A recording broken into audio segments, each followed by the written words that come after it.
Students, हम अपना lesson कर रहे थे, लेसन 3.1, ठीक है, जिसमें हम पढ़ रहे थे बिजनेस इन्वायरमेंट। ठीक है, उसका आधा हिस्सा हम लोग कर चुके लेसन का। नेक्स्ट पार्ट है भारत में आर्थिक वातावरण। ठीक है, हमने कल देखा आर्थिक वातावरण। ठीक है, आर्थिक वातावरण भी क्या होता है, व्यवसायिक वातावरण का एक हिस्सा होता है। ठीक है, उसमें आर्थिक वातावरण किससे मिलकर बना होता है, आर्थिक नीतियां, आर्थिक दशाएं और आर्थिक प्रणाली, इन सबको मिला के आर्थिक वातावरण बनता है। तो हर एक देश की ये सब चीजें उस देश के व्यवसाय को इफेक्ट करती है। ठीक है, तो भारत का देखते हैं हम, भारत का आर्थिक वातावरण कैसा है।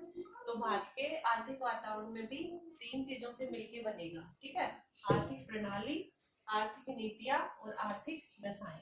आर्थिक प्रणाली में कौन से आते हैं, समाजवादी, पूंजीवादी और मिश्रित प्रणाली। ठीक है, समाजवादी में हर चीज के ऊपर, हर संसाधनों के ऊपर जो है किसका अधिकार होता है, सरकार का। ठीक है, पूंजीवादी में प्राइवेट जो निजी क्षेत्र है वो ही उत्पादन करते हैं। ठीक है, वो मतलब ज्यादा उनका अधिकार होता है। ठीक है, उत्पादन पे ज्यादातर निजी लोगों के द्वारा किया जाता है, वहां पे सरकार का कम हस्तक्षेप होता है। मिश्रित प्रणाली में क्या होता है, सरकार प्लस निजी दोनों क्षेत्र जो है मिलके काम करते हैं। ठीक है, कुछ हिस्सा सरकार का होता है, कुछ उद्योग सिर्फ सरकार के द्वारा चलाए जाते हैं, बाकी उद्योगों को निजी लोगों के लिए छोड़ दिया जाता है। तो भारत में कौन सी प्रणाली है, मिश्रित प्रणाली। ठीक है, मिश्रित प्रणाली में क्या होता है, भारत में गवर्नमेंट और प्राइवेट दोनों मिलके जो है व्यवसाय करती है। ठीक है, कुछ उद्योग ऐसे हैं जहाँ पे सिर्फ गवर्नमेंट चलाएगी और कुछ उद्योग ऐसे हैं जो प्राइवेट क्षेत्र के लिए खुले हुए हैं। ठीक है, इनकी मिश्रित अर्थव्यवस्था से हमें क्या फायदा होगा कि सार्वजनिक हित पर हम अधिक ध्यान दे पाएंगे, क्योंकि सरकार सिर्फ उन्हीं उद्योगों पे फोकस रखेगी जो इम्पोर्टेंट है, जिनको निजी लोगों के अगर हाथों में देना सेफ नहीं है। तो मिश्रित प्रणाली में क्या होता है, सार्वजनिक हित पर सरकार अधिक ध्यान दे पाती है, रोजगार की वहाँ पे स्वतंत्रता होती है, लोगों को पूरी आजादी होती है कि वो कोई भी उद्योग चुन सकते हैं। ठीक है, केंद्रीय नियोजन होता है, इनकी सेंटर द्वारा तय किया जाता है कि किस तरह से कौन से उद्योगों के ऊपर ज्यादा टैक्स लगाने हैं या फिर ज्यादा क्या कुछ पॉलिसियां बनानी है। ठीक है, तो हमारा जो भारत में है वो कौन सी प्रणाली है, मिश्रित प्रणाली। सेकंड है आर्थिक नीतियां। तो भारत भी अपने व्यवसाय को चलाने के लिए कई नीतियां बनाता है। ठीक है, जैसे आयात निर्यात नीति, इनकी आयात और निर्यात के ऊपर कंट्रोल करने के लिए सरकार क्या बनाती है, आयात निर्यात पॉलिसीज बनाती है। अगर सरकार को आयात कम करने हैं तो वो आयात के ऊपर टैक्स लगा देगी। ठीक है, ज्यादा टैक्स लगा देगी, जिससे आयात जो बाहर से देशों से मंगाएंगे वो महंगा हो जाएगा, और फिर उसकी जब कोई चीज महंगी होगी तो मार्केट में उसकी मांग कम हो जाती है, लोग कम खरीदते हैं। इसलिए सरकार आयात निर्यात नीति के द्वारा भी व्यवसायों के ऊपर कंट्रोल करती है। ठीक है, ऐसे ही कर नीति है कि कितना टैक्स लगाया जाएगा। ठीक है, टैक्स की रेट क्या होगी। मौद्रिक नीति है कि अर्थव्यवस्था में मुद्रा की, पैसे की मांग और पूर्ति को कंट्रोल करने के लिए। ठीक है, मुद्रा की कितनी मांग हो, कितनी पूर्ति की जाए, हमें पैसे की मार्केट में कितना पैसा होना चाहिए, इसके लिए भी वो क्या बनाते हैं, सरकार मौद्रिक नीति बनाती है। ठीक है, उसके बाद है औद्योगिक नीति। उद्योगों से रिलेटेड सरकार टाइम टाइम पे औद्योगिक नीति बनाती है। ठीक है, जिसमें ये होता है कि किस उद्योग को कितना टैक्स देना है, किस तरह से काम करना पड़ेगा। ठीक है, क्या जो है उसको प्रोसेस अपनानी पड़ेगी। नेक्स्ट है सार्वजनिक ऋण नीति। ठीक है, कि सरकार क्या ऋण की पॉलिसी अपनाए, कितना ऋण जो है उद्योगों को दे, और कृषि नीति, कृषि से रिलेटेड जो पॉलिसीज बनाई जाती है। ठीक है, तो सरकार के द्वारा ये कई नीतियां हैं जो सरकार बनाती है। नेक्स्ट है आर्थिक दशाएं। आर्थिक दशाओं में क्या आता है, विदेशी पूंजी, प्राकृतिक संसाधनों की पूर्ति, आर्थिक विकास का स्तर, ब्याज की दर, राष्ट्रीय आय, ये एक देश में कैसी है।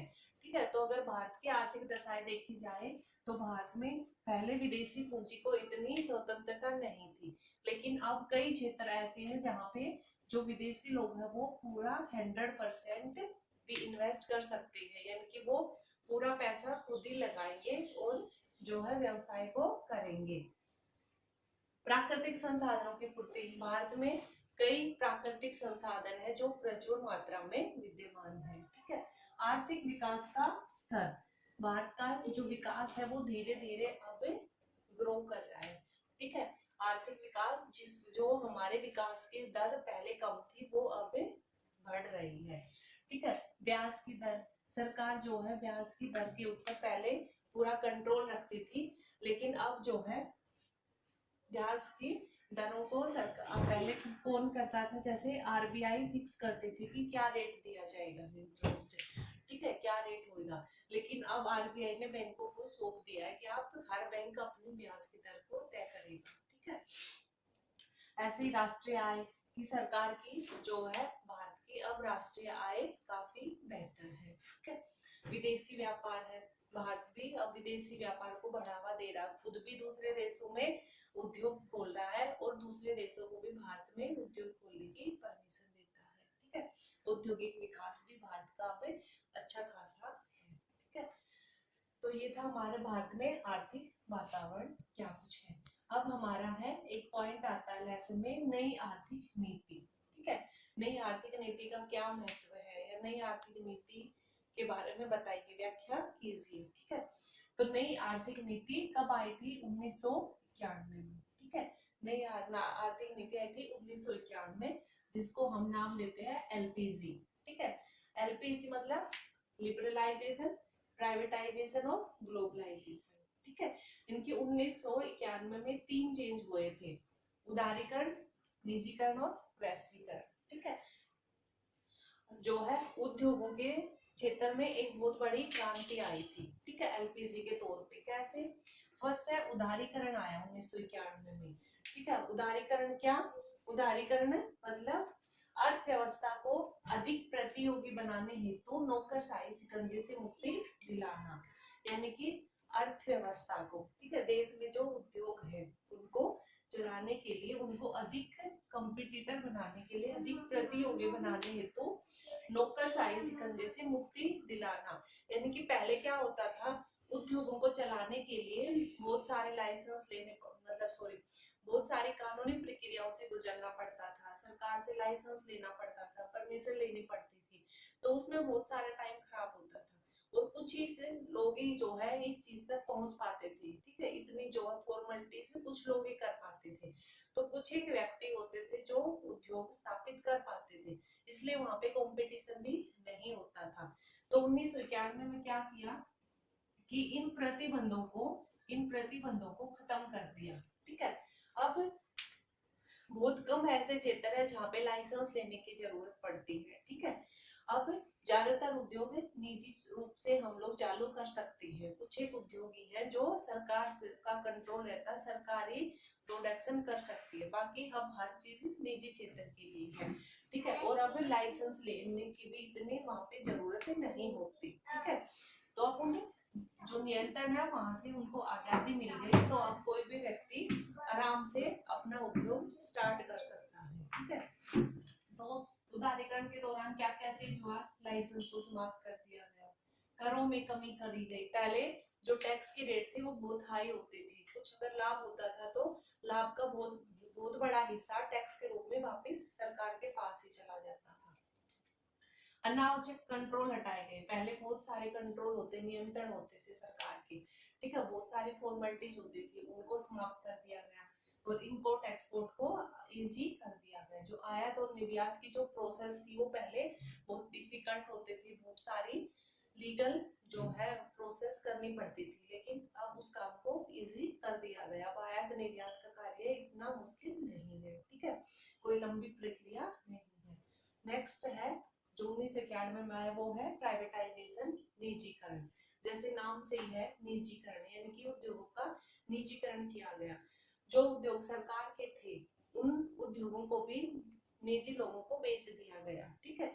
यानी कि ऐसी निजीकरण से अभिप्राय ऐसी आर्थिक प्रक्रिया से है जिसके द्वारा सार्वजनिक क्षेत्र के किसी उपक्रम को पूर्णतः या अंशतः निजी स्वामित्व में लाया जाता है।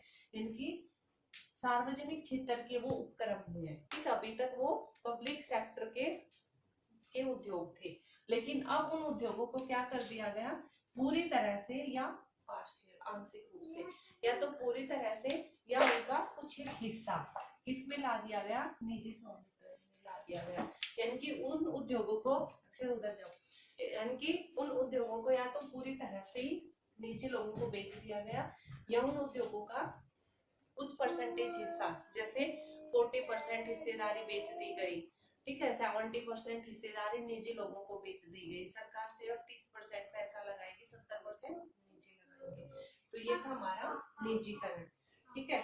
निजीकरण के क्या क्या एग्जाम्पल है, जैसे फर्स्ट है सार्वजनिक क्षेत्र की भूमिका में कमी करी गई, ठीक है। सार्वजनिक जो क्षेत्र थे, सार्वजनिक क्षेत्र की भूमिका में कमी करी गई। अब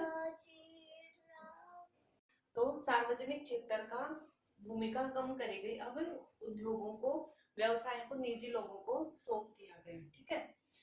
निजी क्षेत्र की भूमिका में वृद्धि करी गई, यानी कि बहुत सारे उद्योग जहाँ पे सिर्फ सरकार ही कर पाती थी, ठीक है, स्थापित कर पाती थी, अब उन्हें भी निजी लोगों के लिए खोल दिया गया। सरकारी तंत्र के आकार को कम किया गया, यानी कि जो एक गवर्नमेंट का ढांचा बहुत बड़ा होता जा रहा था, ठीक है, अब उन उद्योगों को निजी लोगों को सौंप दिया, तो सरकार का जो व्यवसाय है, जो उद्योग थे, वो कम होते गए, और जब कम हो गया तो सरकार उनके ऊपर ज्यादा फोकस कर पाएगी, ठीक है। औद्योगिक विकास की गति को तेज करना, ठीक है। निजीकरण का दूसरा उद्देश्य ये भी था कि उद्योगों की विकास दर जो एक सुस्त पड़ी थी, ठीक है, उसमें कोई तेजी नहीं दिखाई दे रही थी, निजीकरण के द्वारा उस विकास की गति को तेज करने का भी प्लान था कि विकास को बढ़ावा मिलेगा, ठीक है। प्रतियोगिता में वृद्धि, क्योंकि ज्यादातर उद्योग सरकार के द्वारा ही चलाए जाते थे, ठीक है, तो सरकार तो एक ही होती है, तो वहां पे कोई कंपटीशन करने वाला नहीं होता था। लेकिन अब जब उन चीजों को निजी क्षेत्र में छोड़ दिया गया, तो निजी क्षेत्र में तो एक्स भी वो बिजनेस कर सकता है, वाई भी, तो दोनों अपना क्या करेंगे, बेटर करने की कोशिश करेंगे, तो वहां पे कंपटीशन अच्छा होगा, और जहाँ कंपटीशन होगा वहां हर एक एक्स भी सोचेगा मेरा जो प्रोडक्ट है वो ज्यादा अच्छा हो, वाई सोचेगा मेरा प्रोडक्ट ज्यादा अच्छा हो, तो प्रतियोगिता को बढ़ावा मिलेगा, और प्रतियोगिता को जब बढ़ावा मिलता है तो अच्छे परिणाम निकलते हैं, ठीक है। नेक्स्ट है वैश्वीकरण। वैश्वीकरण में क्या था, वैश्वीकरण से अभिप्राय अर्थव्यवस्था का शेष विश्व के साथ एकीकरण करने से है, यानी कि सभी देशों के साथ मिलके चलने से। आज कोई भी ऐसा देश नहीं है जो अकेले अपना गुजारा पूरा कर सके, ठीक है, अकेले अपने आप अपना सब कुछ कार्य संपन्न कर सके, ठीक है, क्योंकि किसी देश के पास कुछ उत्पाद है, ठीक है, किसी देश के पास गेहूं प्रचुर मात्रा में होता है तो वहां पे जो है बाजरा नहीं होता होगा, किसी के पास कोयला है तो उसके पास लोहा नहीं होगा, इसलिए आज क्या किया गया 1991 में कि किसी एक देश की अर्थव्यवस्था का शेष विश्व के साथ उसको जोड़ा गया, ठीक है, यानी कि देशों ने आपस में जुड़ाव किया, ठीक है, कि हम आपके देश में आके निवेश करेंगे, आप हमारे देश में निवेश कीजिए, हम आपके देश में उद्योग लगाएंगे, आप भी हमारे देश में उद्योग लगा सकते हैं, ठीक है। तो इसमें क्या क्या अभिप्राय था, ठीक है, सभी देशों में वस्तुओं का स्वतंत्र प्रवाह, इसकी द्वारा ग्लोबलाइजेशन के द्वारा क्या हुआ कि सभी देशों में वस्तुओं का आदान प्रदान स्वतंत्र रूप से हो पाएगा, ठीक है, सभी देश में पूंजी का भी प्रवाह हो पाएगा, ठीक है। अब जैसे अमेरिका के लोग भारत में भी पैसा लगाते हैं उद्योगों में, भारत के लोग जापान के उद्योगों में पैसा लगाते हैं, टेक्निक का भी आवागमन होता है, ठीक है, टेक्नोलॉजी एक देश में आ जाती है, जैसे जापान में टेक्नोलॉजी है, ठीक है, तो जापान में जो टेक्नोलॉजी विकसित होती है कुछ समय के बाद ही इंडिया में भी वो चीज अप्लाई हो जाती है, वहां पे खरीद ली जाती है, ठीक है, और लोगों का भी स्वतंत्र रूप से आवागमन हुआ। आज देखिए हम कुछ ही घंटों में दूसरे देशों में चले जाते हैं, ठीक है, तो ये था 1991 में एलपीजी, ठीक है, जो चेंज हुआ वो चीज। अब है आर्थिक सुधार के उद्देश्य क्या थे, कि ये जो सुधार करे गए, ठीक है, इसके क्या उद्देश्य थे? फर्स्ट था देश की औद्योगिक व्यवस्था का आधुनिकीकरण करना। इनके देश के उद्योग जो एक पुराने ढांचे के रूप में चले जा रहे थे, उस ढांचे को बदलना, उसमें सुधार करना एक उद्देश्य था। क्योंकि निजी क्षेत्र में सौंप दिए, कोई कंपटीशन नहीं था, ठीक है, तो वो कोई वहां पे कुछ ये था ही नहीं अपने आप को इम्प्रूव करने के लिए, तो वहां पे सुधार करने के लिए ये सुधार, आर्थिक सुधार किए गए।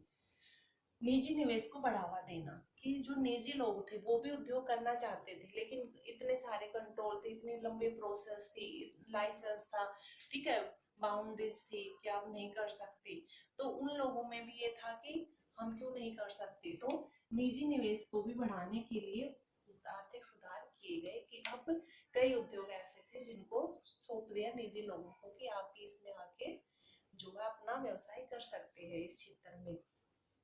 नेक्स्ट है विदेशी निवेश को आकर्षित करना, कि जो विदेशी निवेश थे, विदेशी लोग जो इन्वेस्ट करना चाहते थे, जो पैसा लगाना चाहते थे या उद्योग स्थापित करना चाहते थे, ठीक है, जैसे कई देशों के पास टेक्नोलॉजी है, जापान के पास टेक्नोलॉजी है, पूंजी है, लेकिन जैसे मानो लेबर नहीं है, तो लेबर जनसंख्या कहाँ पे? चाइना में और इंडिया में।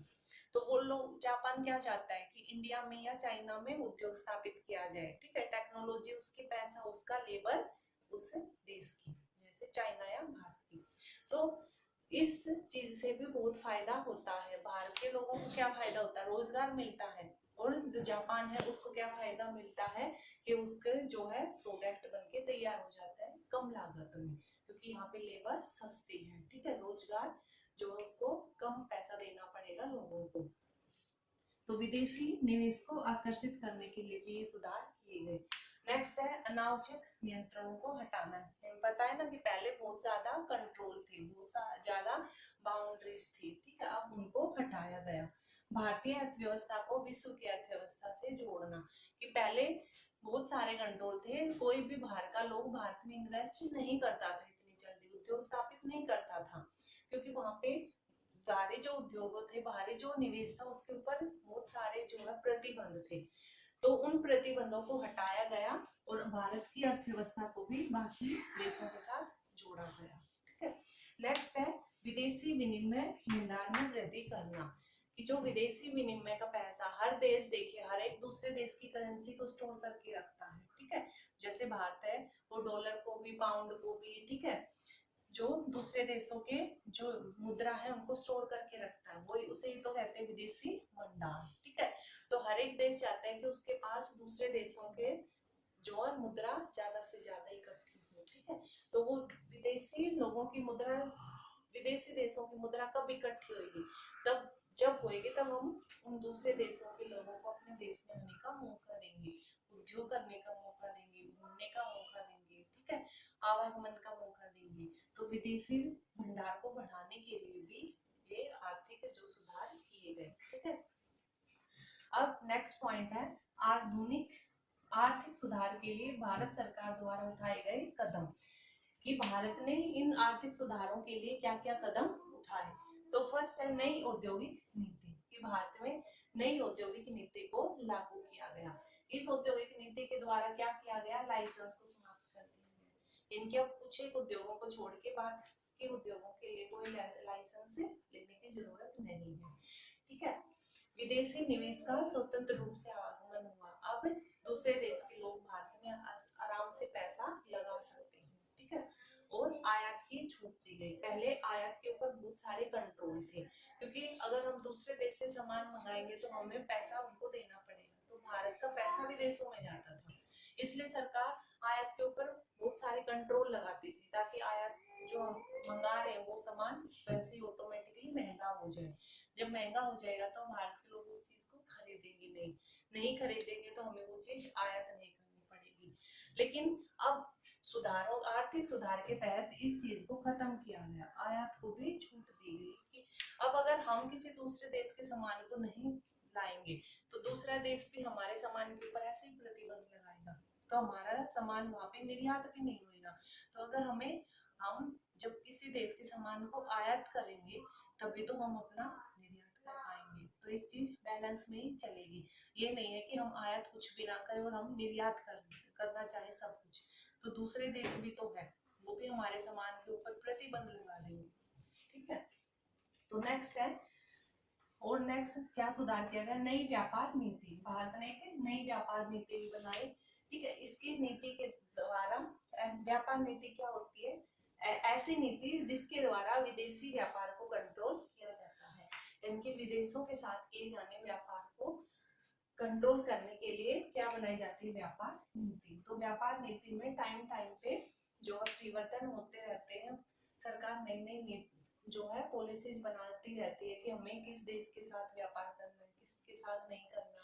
जैसे होता है ना, कई बार देखते हैं किसी देश के साथ हमारे संबंध अच्छे नहीं है, तो वो सरकार क्या करती है, उस देश से आयात किए जाने माल, उस देश से हम जो सामान आयात करने वाले हैं, उस सामान के ऊपर ज्यादा टैक्स लगा देती है, तो वो सामान महंगा हो जाएगा और लोग उसको नहीं खरीदेंगे। तो इस प्रकार से नई व्यापार नीति भी बनाई गई। नेक्स्ट है राजकोषीय सुधार। राजकोषीय सुधार क्या होता है, सरकार की आय और व्यय से संबंधित नीति होती है। ठीक है, सरकार की आय और व्यय से संबंधित जो नीति होती है उसको कहते हैं राजकोषीय नीति। यानी कि इसमें देखा जाता है कि सरकार की आय कितनी है और सरकार ने कितना खर्चा किया है। तो आय और खर्चे में भी एक कंट्रोल रखना पड़ता है। ये नहीं है कि सरकार जो है खर्चे करती रहे और उसकी इनकम का कोई साधन नहीं है। तो अगर ऐसा है तो सरकार अपनी नीतियों के द्वारा ऐसी नीति बनाती है जिससे उसके व्यय कम हो सके और उसके व्यय को कंट्रोल किया जा सके। ठीक है, नेक्स्ट है मौद्रिक सुधार। मौद्रिक सुधार क्या, कि केंद्रीय बैंक मुद्रा की पूर्ति पर नजर रखता है। ठीक है, भारत में जो भी मार्केट में कितना पैसा लोगों के पास होगा, इस चीज को कौन कंट्रोल करता है, हमारा रिजर्व बैंक। ठीक है, तो रिजर्व बैंक ये देखता है कि मार्केट में कितनी मुद्रा की पूर्ति हो। ठीक है, लोगों के पास कितना पैसा होना चाहिए। अगर आरबीआई को, हमारा कौन सा केंद्रीय बैंक, हमारा केंद्रीय बैंक आरबीआई है, तो अगर आरबीआई को लगता है कि लोगों के पास इस समय ज्यादा पैसा होना चाहिए, तो वो उसी प्रकार की मौद्रिक नीति अपनाती है। जैसे इंटरेस्ट की रेट को हाई कर देती है, एफडी वाले इंटरेस्ट की रेट को ना, सॉरी, अगर उसको लगता है कि लोगों के पास ज्यादा पैसा हो तो वो क्या करती है, जो लोन है उसके रेट को कम कर देती है, कि कम रेट के ऊपर पैसा मिलता है लोगों को। ठीक है, तो ऐसे ही और भी कई चेंज है, जैसे repo rate, reverse repo rate, SLR, इन सब के बारे में आप पढ़ेंगे कि क्या है ये repo rate, reverse repo rate, CRR, SLR, ये सारी ऐसी जो है ऑप्शंस है आरबीआई के पास, जिसके द्वारा वो क्या करती है, मुद्रा की मांग और पूर्ति के ऊपर कंट्रोल रख पाती है। ठीक है, ये ऐसे टेक्निक्स होती है आरबीआई की, जिसको चेंज करके वो जो है मार्केट में कितना पैसा होना चाहिए, कितना नहीं होना चाहिए, उस चीज को तय करती है। नेक्स्ट है पूंजी बाजार सुधार। पूंजी बाजार इनकी, जहाँ पे पूंजी बाजार क्या, जहाँ पे प्रतिभूतियों का लेन देन होता है, प्रतिभूतियां इनकी शेयर्स हो गई, ठीक है, ऋण पत्र हो गए, ठीक है, कमर्शियल पेपर्स हो गए, इन सब का जहाँ पे भी लेन देन होता है शेयर्स डिवेंचर्स का, उसको कहते हैं पूंजी बाजार। तो इसमें भी काफी सारे सुधारों की जरूरत थी, इसलिए भारत सरकार ने क्या किया गया, पूंजी बाजार के सुधार के लिए भी कई कार्य किए गए। ठीक है, कई वहां पे भी नई नई पॉलिसियां बनाई, जिसके द्वारा वहां पे प्रतिभूतियों का लेन देन इजीली और जो है एक साफ रूप से हो पाए, वहां पे भी कोई जो है गड़बड़ ना हो। ठीक है, कोई घोटाले ना हो। अनुदान समाप्त करना, इसमें क्या था कि पहले भारत सरकार जो है छूट के रूप में पैसे देती थी हेल्प करने के लिए। जैसे इस चीज को समझिए, जैसे कोई वस्तु भारत में 100 रुपए की मिलती थी, ठीक है, जैसे भारत में कोई वस्तु 100 रुपए की मिलती है, लेकिन उसी चीज को अगर हम विदेश से मंगवाएंगे, ठीक है, तो और उसको हम भारत में बेचेंगे तो वो 80 रुपए की बिकेगी। लेकिन इस सामान को मंगाने के लिए सोच के देखिए, हमें दूसरे देशों को हमें पैसा देना पड़ेगा, हमारा पैसा बाहर जाएगा।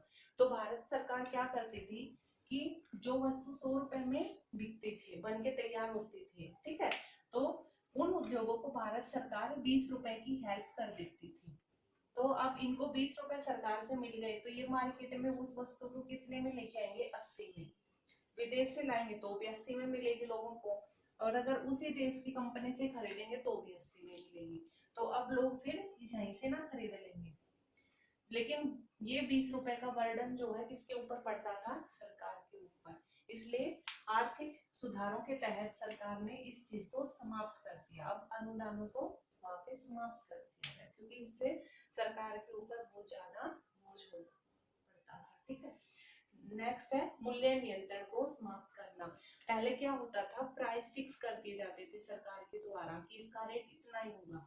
अब अगर कोई निजी क्षेत्र का व्यक्ति भी कोई उत्पाद बनाता है तो उसको भी उसी प्राइस पे बेचना पड़ता था जिसपे गवर्नमेंट ने जो रेट है फिक्स कर रखा है।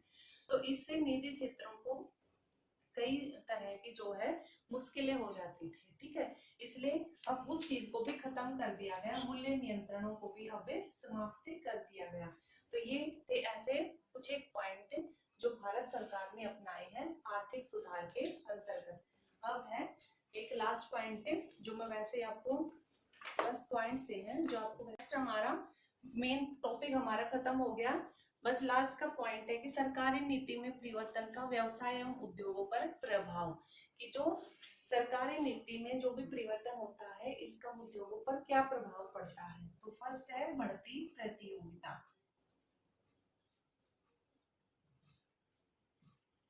इसमें क्या होता है?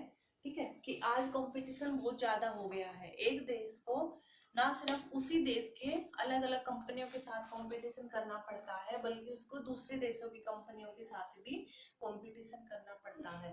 क्योंकि आप देखिए फोन बनाने वाली कंपनियां, भारत की भी बहुत सारी कंपनियां जो फोन बनाती है, और भारत में विदेशी देशों की भी कंपनियां अपने फोन बेचती हैं।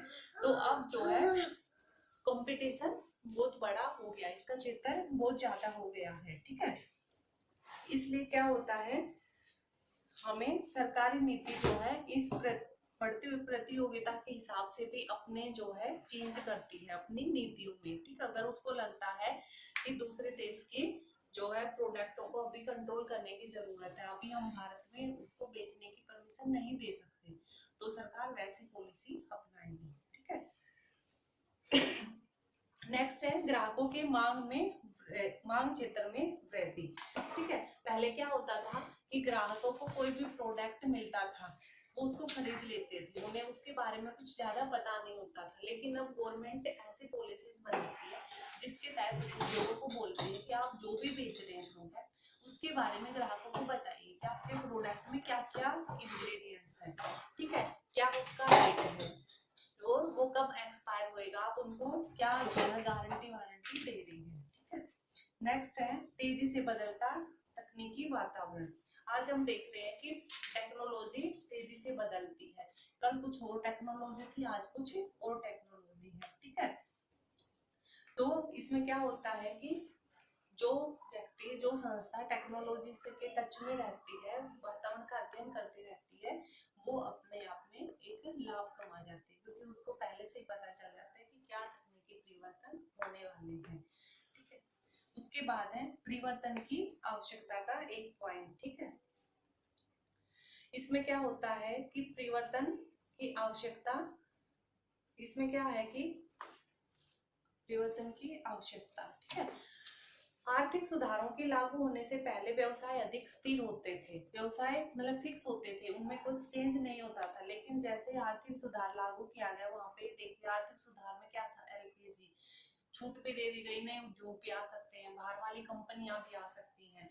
तो वहां पे इतने ज्यादा मतलब क्षेत्र विकसित हो गया। ठीक है, वहां पे कोई भी कभी भी आ सकता है, तो वहां पे परिवर्तन भी कभी भी कुछ भी हो सकता है, इसलिए बहुत ज्यादा जो है तेजी से वहां पे परिवर्तन होते हैं। ठीक है, और इन परिवर्तनों की क्या होता है, आज आवश्यकता भी है। ठीक है, कहीं ना कहीं, क्योंकि अगर हम एक ही जगह रुक जाएंगे, पहले की तरह अगर स्थिर ही रहेंगे, तो हम उतना जल्दी अपना विकास नहीं कर पाएंगे। ठीक है, नेक्स्ट है विकसित मानव संसाधन की आवश्यकता। ठीक है, मानव संसाधन देखिए व्यवसाय चलाने में माल, भूमि, पूंजी सब चाहिए, और मेन चाहिए लेबर, श्रम, मनुष्य। तो मनुष्य की आवश्यकता हमें हमारे लिए सबसे मुख्य होती है। ठीक है, तो हमें ना सिर्फ मनुष्य, विकसित मनुष्य चाहिए, यानी कि वो अपने आप में जो है निपुण हो, ठीक है, उसको समझ होनी चाहिए, वो जो है डिसीजन ले पाता हो, कार्य को अच्छे प्रकार से जल्दी से कर पाता हो। इसलिए आज मनुष्यों के विकास के ऊपर और उनकी ट्रेनिंग के ऊपर, प्रशिक्षण के ऊपर भी ध्यान दिया जाता है, ठीक है। उसके बाद है नेक्स्ट बाजार प्रधान, कि आज जो व्यवसाय है वो क्या बन गए हैं, बाजार प्रधान। बाजार, पहले मार्केट जो होते थे वो होते थे उत्पाद प्रधान, प्रोडक्ट ओरिएंटेड, ठीक है, अब हो गए हैं बाजार प्रधान। इनकी पहले क्या होता था, उत्पाद प्रधान के हिसाब से कि हम जो भी प्रोडक्ट बनाएंगे वो मार्केट में हम लेके आएंगे वो बिक जाएगा, ठीक है। इनकी वहां पे मेन होता था उत्पाद, कि पहले उत्पाद तो बनाइए, वहां बिकने की चिंता नहीं होती थी। लेकिन अब जो कौन सा है, बाजार प्रधान, यानी कि अब उत्पाद मेन नहीं है, अब है बाजार, कि मार्केट में लोग खरीदना क्या चाहते हैं। अब हमें ये देखना पड़ता है पहले कि लोग खरीदना क्या चाहते हैं, उनकी रुचि क्या है, वो किस तरह की वस्तु खरीदना चाहते हैं। तो पहले हमें उसका पता लगाना पड़ेगा, फिर हम उत्पाद बनाएंगे। आज ऐसा नहीं है कि हमने कुछ भी उत्पाद मार्केट में ला दिया तो वो बिक जाएगा। आज मार्केट में वही उत्पाद बिकता है जिसकी मार्केट में जरूरत होती है, ठीक है। तो आज का मार्केट क्या है, आज का व्यवसाय कैसा है, बाजार मार्केट ओरिएंटेड, ठीक है। ये था हमारा चैप्टर बिजनेस